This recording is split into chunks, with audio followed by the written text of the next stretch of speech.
আপনি কখনো কোনো বাজকে নিজের বাসা বানাতে দেখেছেন? এই বাজ যখনই কোনো বাসা বানায় তখন উঁচু গাছের ডালে বা কোনো পর্বতের শিখরে বাসা বানায়, অনেক উচ্চতায়, আর সেখানে তার সন্তানও জন্মগ্রহণ করে। যখন এই সন্তানেরা জন্মায় তখন এই বাজ খুবই ভালোবেসে এবং খুব সাবধানে এদের পালন পোষণ করে, নিজের ঠোঁট দিয়ে তাদের ঠোঁটে খাবার পরিবেশন করে। কিন্তু যেই সেই সন্তানেরা হৃষ্টপুষ্ট হয়ে যায় এবং সেই কথা বাজ নিজে বুঝতে পেরে যায়, সেই বাজ নিজেই সেই বাসা ছিন্ন ভিন্ন করে দেয়। সেই সন্তান যাদের সবেমাত্র ডানা গজিয়েছে, কিভাবে উড়তে হয় পেয়ে ভয়ের কারণে তাদের ডানা ঝাপটাতে থাকে, আর সেই প্রক্রিয়াতেই সেই সন্তানগুলি উড়তে শুরু করে দেয়। এবার এই ঘটনায় আমরা কি শিক্ষা পেতে পারি? এটাই, যদি আপনি মাতা পিতা হন তাহলে নিজের সন্তানকে অবশ্যই স্নেহ করুন, কিন্তু তাদেরকে নিজের আঁচলের তলায় বেঁধে রাখবেন না। যদি আপনি চান আপনার সন্তান জীবনে উন্নতি করুক, তাহলে নিজের মুঠো থেকে তাদের স্বতন্ত্র করে দিন, এই সংসারে সংঘর্ষ করতে দিন। সেই সন্তান নিজেই বুঝতে পারবে যে জন্মের সময় পাওয়া ডানা কি করে ব্যবহার করতে হয়, আর আপনার চোখের সামনে আপনার সন্তান এই আকাশে উড়তে থাকবে। তাহলে আসুন আমার সাথে ভালোবেসে বলুন, রাধা রাধা। কোনো এক সময়ের কথা, একজন জেলের একটা ছোট্ট পুত্র ছিল। সে ভাবল যে আমি আমার বাবার মতোই মাছ ধরব। তখন সে একটা লাঠি নিল, তাতে দড়ি বাঁধল, আর সেই দড়ির মুখে যে কাঁটা বিঁধে থাকে তাতে চারা ঝুলিয়ে জলে ফেললো আর বসে থাকলো। কিছু সময় পরে জলে একটি তরঙ্গ দেখা গেল। ও বুঝতে পারলো খুব বড় একটা মাছ ফাঁদে পড়েছে। ও বল প্রয়োগ করলো, সেটা টানার চেষ্টা করলো, মাছও বল প্রয়োগ করলো, আর শেষে যেটা হলো সেই দড়ি ছিঁড়ে গেল আর মাছ বেঁচে পালিয়ে গেল। দেখুন, ও অনেক চেষ্টা করলো কিন্তু অসফল হলো। কখনো অধিক বল প্রয়োগ করলো, আবার কখনো কম বল, কিন্তু কিছুতেই সফল হলো না। ও পঞ্চমবার প্রচেষ্টা করলো, না বেশি বল প্রয়োগ করলো না কম, ততটাই বল প্রয়োগ করলো যতটা পর্যাপ্ত, ঠিক ততটাই বল, যতটা বল সেই মাছ প্রয়োগ করলো, আর শেষ পর্যন্ত জীবনে প্রথমবার ও মাছ ধরতে সফল হলো। এবার এই কথার সারমর্ম কি? ভারসাম্য। এটাই হলো জীবনের সবথেকে বড় নিয়ম। আমাদের সবার জীবনে সমস্যা রয়েছে, কখনো মন দিয়ে ভেবে দেখবেন। জীবনে যদি কোনো ক্ষুদ্র সমস্যা বা ছোট সমস্যা থাকে আর সেটা সমাধান করার জন্য আপনি বেশি চেষ্টা করছেন, তাহলে তার দ্বারা সমাধান হয় না, বরং আরো বিপদ বেড়ে যায়। যখন কোনো বড় সমস্যা থাকে আর আপনি কম চেষ্টা করতে থাকেন, তখন সমাধান হয় না, তা চলতেই থাকে। শুধু এটাই হলো ব্যাপার। জীবনের সমস্ত সমস্যার একটা ভারসাম্য বজায় রাখা, যদি এটা আপনি শিখে ফেলতে পারেন, জীবনটা আপনার হাতের মুঠোয় থাকবে। আসুন আমার সাথে ভালোবেসে বলুন, রাধা রাধা। একবার একজন সাধক ওনার শিষ্যদের একটা কাজ দিলেন। একটা দুর্লভ জড়িবুটি নিয়ে আসতে বললেন।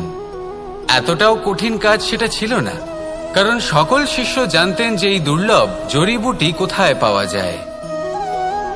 পর্বতের শিখরে। কঠিন কাজ কোনটা?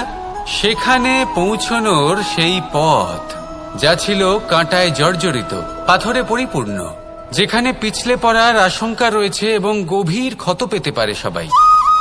এবার বেশ কয়েকজন শিষ্য গেলেন, তার মধ্যে কয়েকজনই সেই জড়িবুটি নিয়ে আসতে পারলেন। কারণটা কি ছিল? কিছু শিষ্যের মনোযোগ ছিল শুধুমাত্র লক্ষ্যের দিকে, অর্থাৎ পর্বতের সেই শিখরে। কিছু শিষ্যের মনোযোগ ছিল পথের এই সংকটগুলির ওপর।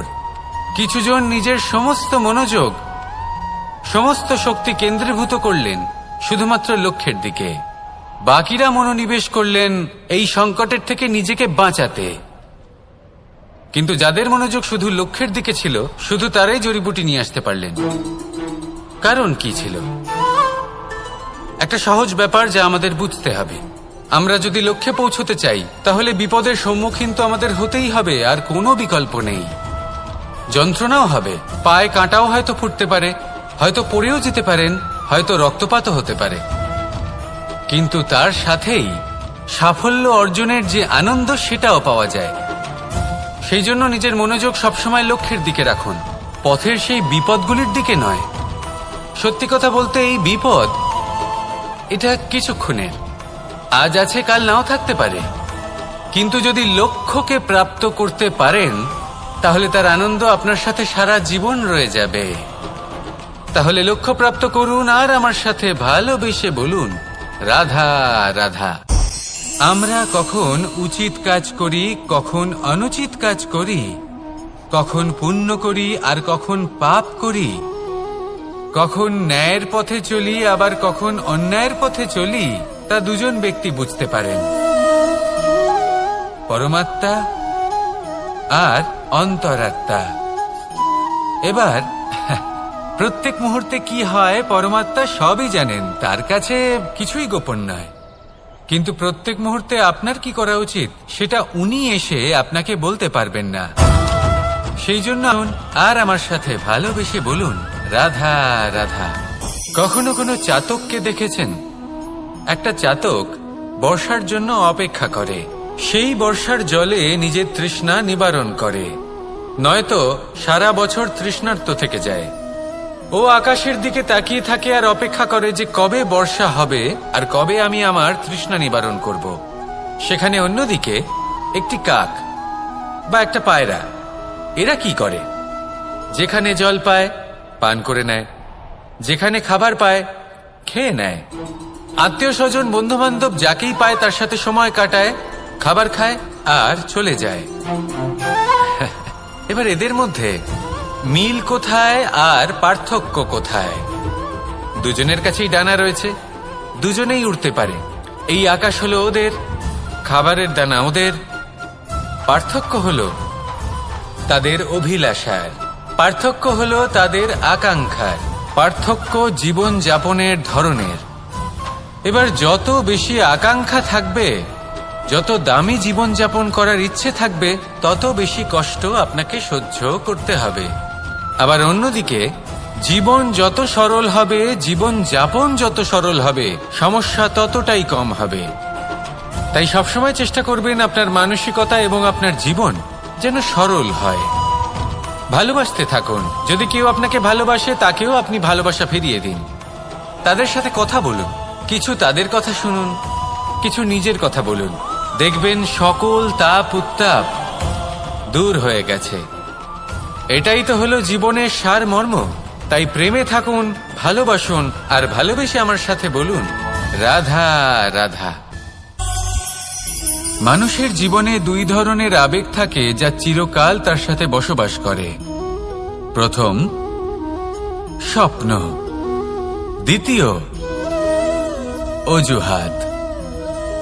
মানুষ হাজার হাজার স্বপ্ন দেখতে পারে, আমাকে এই কাজ করতে হবে, আমাকে ওখানে ঘুরতে যেতে হবে, আমায় জীবনে এই অসম্ভব কাজ বাস্তবায়িত করে দেখাতে হবে, আদি ইত্যাদি। এবার ঠিক যেমন স্বপ্ন দেখেন সেইভাবে অজুহাতও খুঁজে নিয়ে আসেন।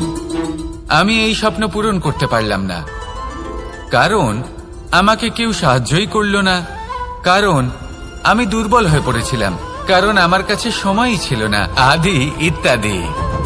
এবার সাফল্য এবং অসফলতার মাঝখানে এই ধরনের সংঘর্ষ হতে থাকে।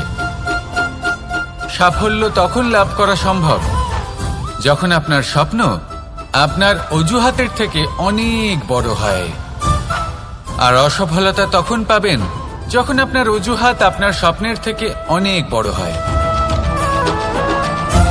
আপনি যদি সাফল্য লাভ করতে চান তাহলে চেষ্টা করতে থাকুন, পরিশ্রম করুন। যদি অসফল হন তাহলে ভয়ভীত হওয়ার কোনো প্রয়োজন নেই। নিজের ভুল বুঝুন, তাকে শুধরে নিন, আবার চেষ্টা করুন। কিন্তু যদি নিজের জীবনে অজুহাত নিয়ে আসেন তখন স্বপ্ন কখনো পূরণ হবে না। আসুন আমার সাথে ভালোবেসে বলুন, রাধা রাধা। এমন কিছু রয়েছে মানুষের মনে, তাদের জীবনে এমন এক আবেগ যা সর্বজন বিদিত, যা সবাই জানেন যে উপস্থিত আছে। সেটাকে আমরা সমস্যা বলে থাকি। এমনিতে আমরা সকলেই জানি যে এমন কোনো গৃহ নেই যেখানে মৃত্যুর ছায়া পড়েনি, এমন কোনো বৃক্ষ নেই যার দ্বারা ওষুধ তৈরি সম্ভব নয়। এমন কোনো অন্ন নেই যা সময়ের সাথে বিষ বা অমৃতে পরিণত হতে পারে।